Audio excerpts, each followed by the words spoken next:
গ্রামের তিন বন্ধু আনোয়ার, আকাশ আর আরাফাত সব সময় একসাথে থাকত। তাদের সবচেয়ে প্রিয় জিনিস ছিল তাদের পুরনো মোটরসাইকেল। কিন্তু মজার ব্যাপার হল, মোটরসাইকেলটা আসলে ছোট। একে একসাথে বসতে হলে তিনজনকে চিপচিপে করে বসতে হতো। একদিন সকালবেলায় তারা ঠিক করল গ্রাম ঘুরতে যাবে। তিনজন চিপচিপে বসল, আনোয়ার সামনের হ্যান্ডেল ধরল, আকাশ মাঝখানে বসল আর আরাফাত পেছনে ঝুলছে। মোটরসাইকেলটা গর্জন করে আর তারা হাসতে হাসতে ধুলো উড়াল। রাস্তার ধারে গ্রামের মানুষরা তাকিয়ে হাসছে। কেউ বলল, ওরে বাবা, তিনজন একসাথে মোটরসাইকেলে, কোথায় যাবে তারা?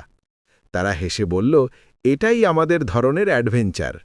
মাঝে মাঝে রাস্তার বাঁকে গিয়ে একে অপরকে ঠ্যাস দিত আর একে অপরকে হাসাত। মোটরসাইকেলটা যেন বোঝে, বন্ধুদের আনন্দই তার চালিকা শক্তি। দুপুর পর্যন্ত তারা গ্রামের চারপাশ ঘুরে বেড়াল, ধুলো এবং হাসির মধ্যে ডুবে। শেষে তারা গ্রামের মাঠে এসে থামল। তিনজন চিপচিপে বসে একে অপরকে চুমুক দিয়ে বলল, বন্ধুত্ব মানেই এই ধরনের দুষ্টুমি। মোটরসাইকেলটা শুধু একটি যন্ত্র নয়, বন্ধুত্বের হাসির অংশীদার। যদি